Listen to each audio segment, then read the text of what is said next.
I'm Milena, and until my 30th birthday, the most exciting part of my life was when the accounting firm I worked for decided to switch from PC to Mac. Yeah, not exactly headline stuff. But then, at a friend's birthday bash, everything changed. That night, I stood at the corner of a cramped living room, clutching a soda and feeling awkward in my too tight dress. The music was loud, way too loud for conversation, but apparently just right for him, Mark. He was a head taller than most, which was probably why he spotted me. He sauntered over with a confidence that made my heart skip. "Hey, you're Milena, right?" His voice was clear, even over the thumping bass. Yeah. And you are?" I sipped my drink, trying to look calmer than I felt. "Mark. I've seen you around. Mind if I join you?" He didn't wait for an answer, just took it as a given and stood next to me. "Not at all," I said, my voice nearly lost to the latest pop hit blaring through the speakers. "So, Milena, what brings you here tonight?" He leaned in, his tone casual, but his eyes intense. "Just here to celebrate Sarah's birthday. You know her long?" "Yeah, went to college with her. She keeps inviting me to these things." He shrugged. "Can't say no, can I?" We laughed, and it felt natural, easy. "I get it. I work with her. She's kind of hard to say no to." "An accountant, right?" she mentioned. He nodded like he knew all along. "That's right. Numbers are my game," I joked, though I usually found nothing funny about spreadsheets. "Sounds thrilling." He grinned, and I couldn't tell if he was mocking me or not. "Oh, absolutely. It's all wild parties and high stakes in the accounting world." We laughed again, and that's when I felt it, the ease of talking to someone who seemed genuinely interested in what I had to say. It was a new feeling, exciting and a bit scary. "You want to grab some air?" he suggested, tilting his head towards the backyard.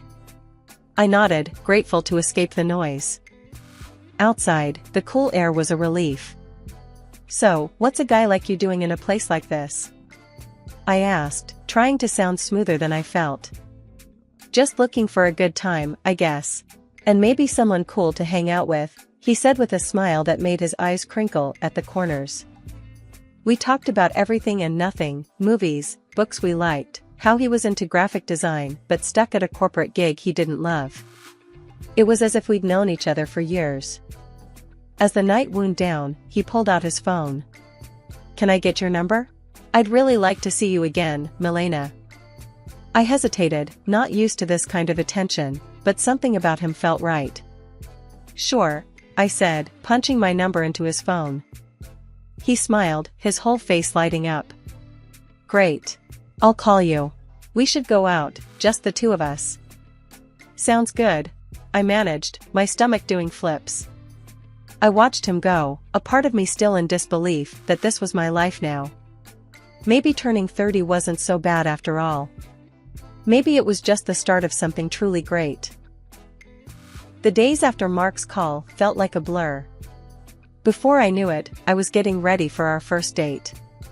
My nerves were all over the place. It wasn't like I had much experience in this department. I chose a simple blue dress, nothing fancy, but hoped it did the trick. Mark picked me up at 7 sharp. His car was a clean, well-kept sedan, nothing flashy, but it suited him. As I got in, he flashed me a smile that could knock you sideways. "You look great, Milena." "Thanks," I mumbled, my face probably red as a tomato. "You look nice too." Dinner was at this cozy little Italian place he knew. The food smelled amazing, but my stomach was doing somersaults. We ordered pasta, him with some fancy sauce and me with plain old marinara. "So, Milena, tell me something about you that no one else knows," he said, twirling his spaghetti expertly onto his fork. I chuckled, playing with my food more than eating it. "Well, I'm pretty boring. But I guess not everyone knows I can solve a Rubik's Cube in under 1 minute." He raised his eyebrows. "Really now? That's pretty cool. You'll have to show me sometime." "Sure," I said, starting to relax a little. "What about you? Any hidden talents?" "I make a mean breakfast burrito," he boasted with a grin. "Best you'll ever have." I'll take your word for it. Maybe you can prove it sometime, I teased. The conversation flowed, and for the first time in a long time, I felt like I was exactly where I was supposed to be. The next few weeks were a whirlwind. We saw each other constantly. Mark would come over after work, where I'd meet him for lunch near his office. He introduced me to his favorite spots around town, little nooks I'd never noticed before. It was like seeing the city for the first time. Things took a serious turn when he invited me to meet his parents, Jack and Mary. They lived in a small but cozy house filled with photos and knickknacks. Mary hugged me the second we walked in. "Oh, we've heard so much about you, dear," she said, squeezing my shoulders. "Mark, she's lovely." "Thanks, Mom," Mark said, and I could tell he was pleased. We sat down to dinner, and the conversation was non-stop. "So, Milena, Mark tells us you're an accountant. That must be interesting," Jack said, passing me the potatoes. "It has its moments," I replied. "Mostly just numbers, but I like the order of it." "And how's your family?" Mary asked, genuinely interested. "They're good, thanks. My dad's a businessman, always busy, but he's been really supportive of me." It was all happening fast, sure, but it felt right. It was as if everything in my life had been leading up to this, meeting Mark, feeling like someone finally saw me for who I was, not just some plain Jane accountant. One evening, a few months into our whirlwind romance, we were walking along the riverbank. The city lights reflected off the water, and it was pretty, in a postcard kind of way. "Milena, I've been thinking," he started, stopping and facing me. "Yeah?" I asked, my heart starting to race. "I don't want to wait any longer.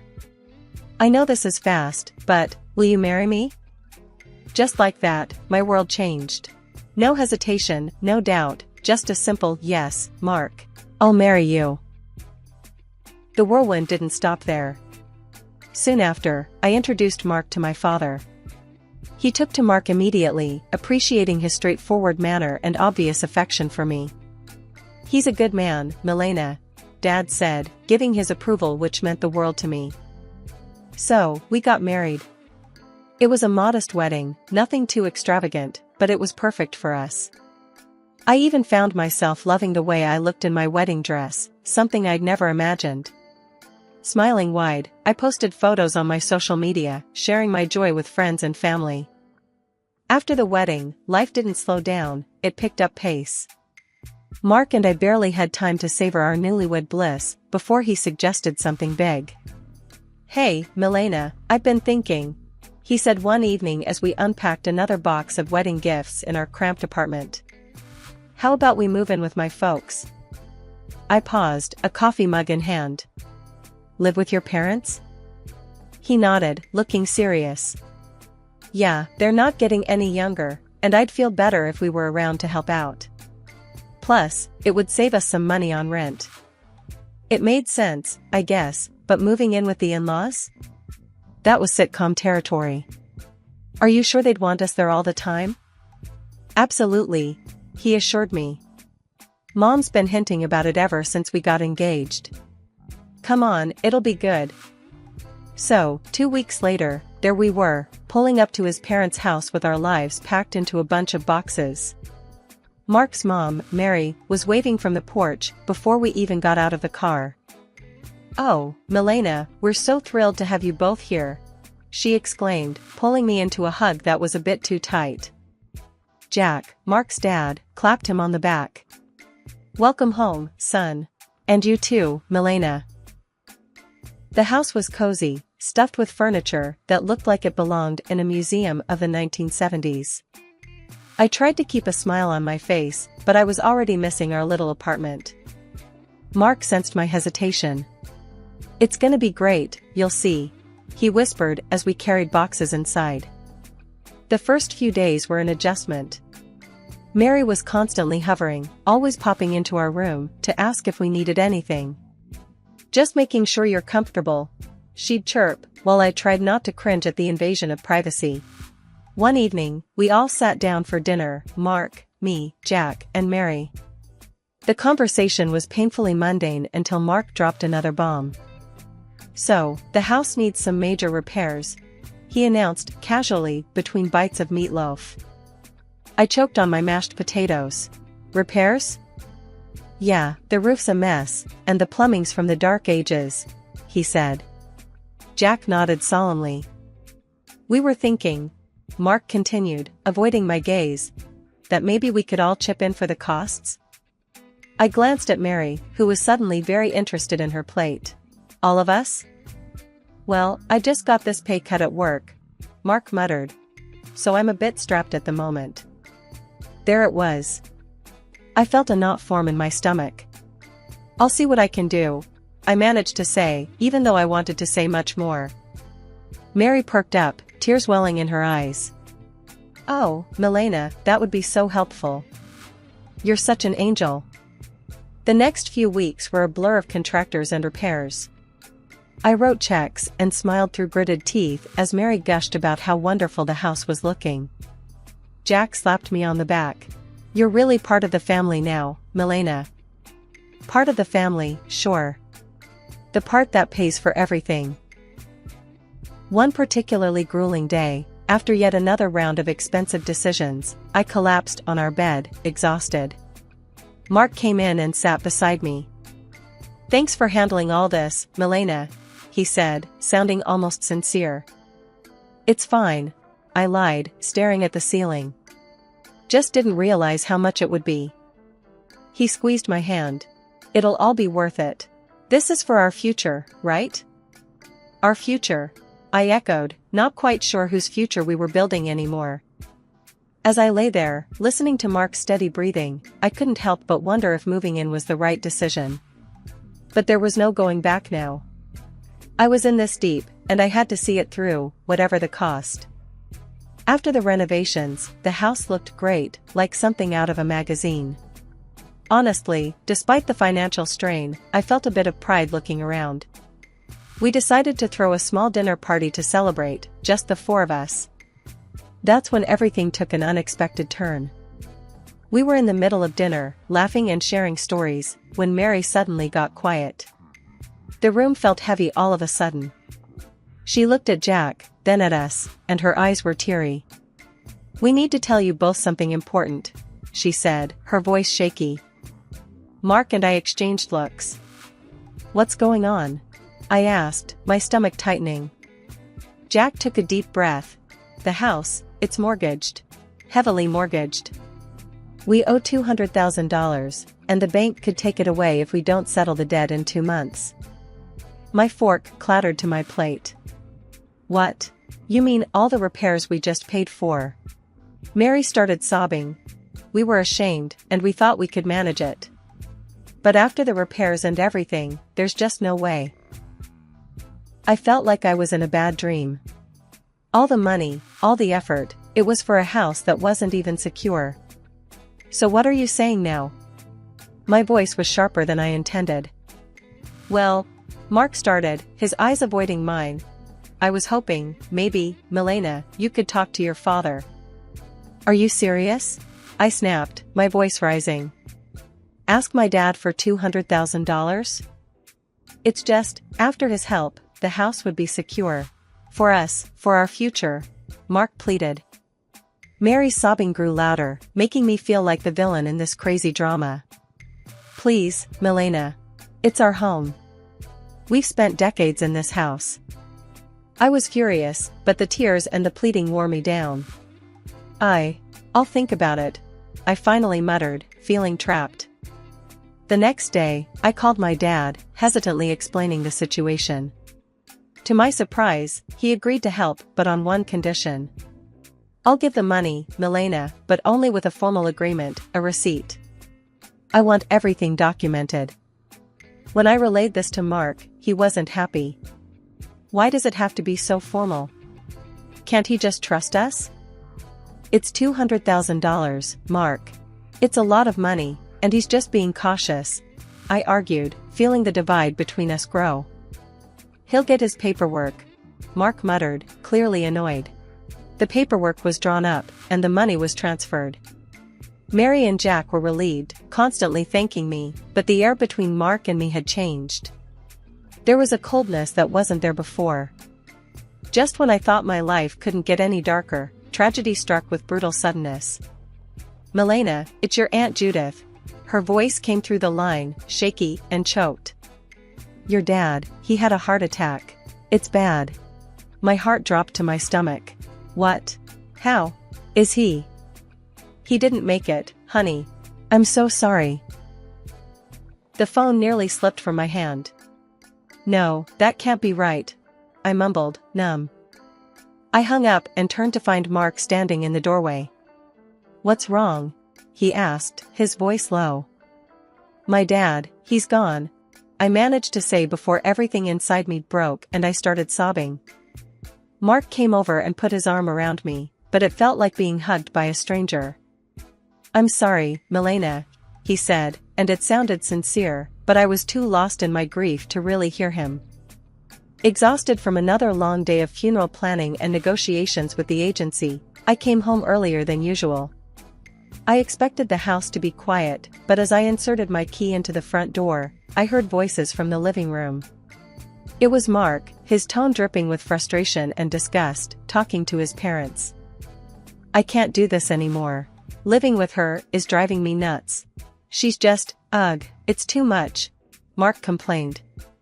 His mom, usually so sweet and understanding, replied in a stern whisper, "You have to hold on a bit longer, Mark. We need to figure out what to do with those receipts your father-in-law had.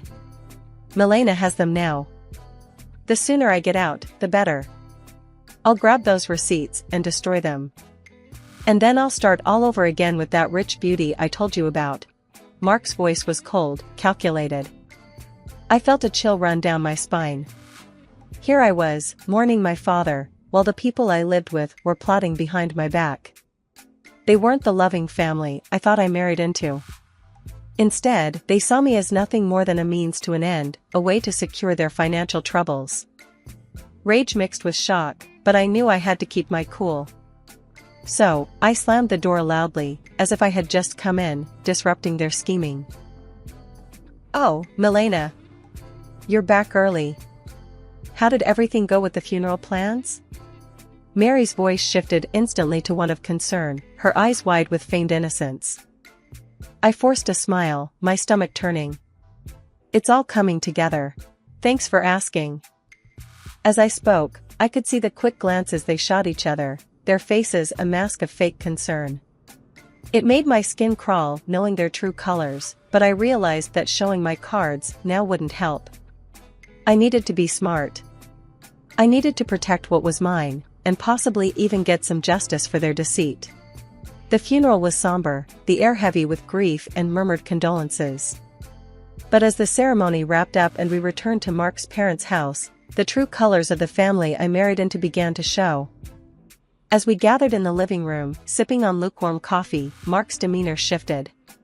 His usually charming facade crumbled away, revealing something more sinister. With a cold laugh, he looked straight at me and dropped the bomb. "Milena, pack your things. You need to get out. I've got someone else now, someone better." His words should have been like a slap. I pretended to be stunned, but before I could respond, Mary chimed in with a snide giggle. "We've really had enough of you, dear. We only put up with you for your money." "What about the house?" I asked, feigning innocence. "The house that I paid to fix, the $200,000 I poured into it?" Mary laughed harder, as if I'd told the best joke of the year. "Oh, sweetie, this house is ours. You're nothing here." Mark's smirk widened. "And those receipts you're so proud of? Found them in your dad's house and burned them. They're gone." For a moment, I let them believe they had won. But then, I couldn't help it, I burst into laughter. My reaction confused them, their smiles faltering. "Why are you laughing? What's so funny?" Mark demanded. I wiped a tear from my eye, still chuckling. "You three are just pathetic. You think you're so clever. The receipts you destroyed? They were copies. The real ones are safe with my lawyer." The color drained from both their faces. Mark's arrogance turned to panic. "You can't prove anything," he stammered.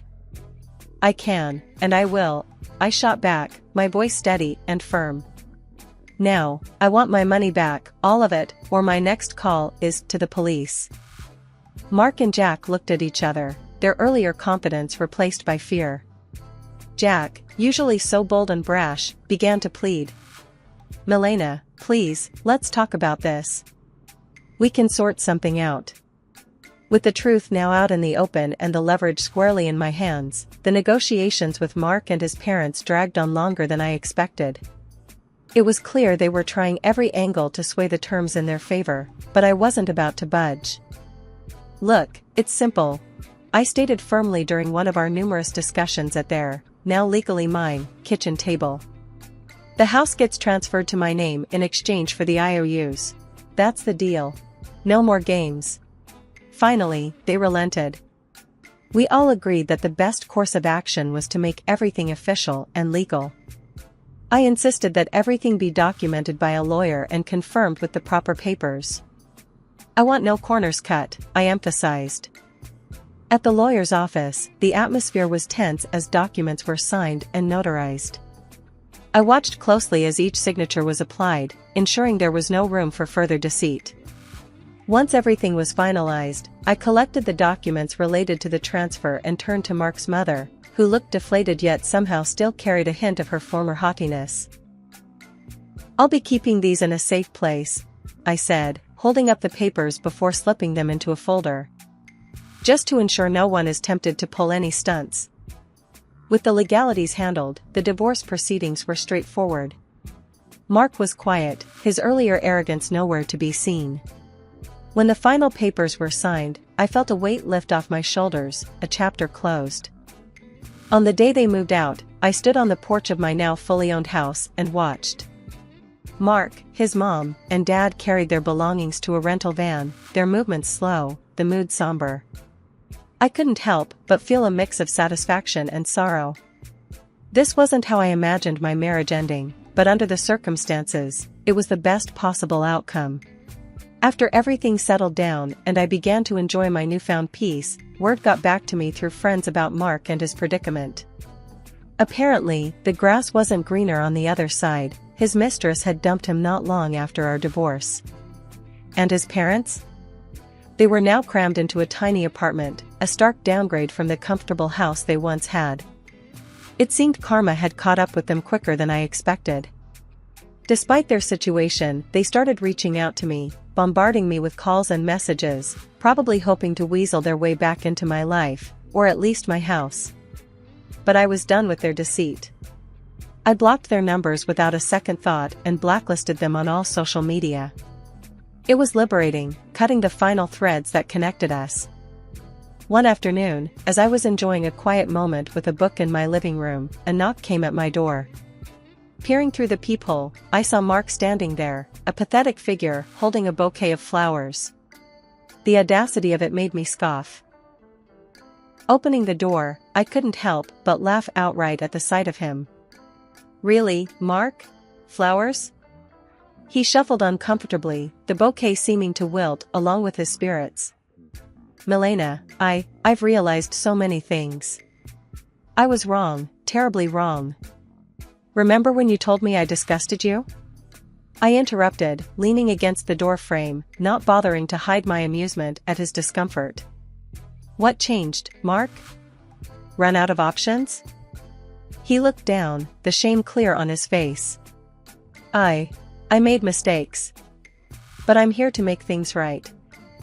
I shook my head, almost feeling sorry for him. "Almost. You're not here to make things right, Mark. You're just desperate to get back to your comfortable life. But guess what? That life doesn't exist anymore. Not for you." His face fell, and he took a step back, as if my words were physical blows. "Milena, please. Save it," I cut him off sharply. "I want you to leave. Don't come back here. We're done. Forever." Mark stood there for a second longer, his hope visibly crumbling. Then, without another word, he turned and walked away, his shoulders hunched in defeat. Returning to my book, I smiled to myself. The quiet of the house wrapped around me like a comforting blanket, a stark contrast to the chaos that once reigned here. I was finally at peace, living life on my terms, and no bouquet of flowers or sweet talk could disrupt that. I was truly, finally free.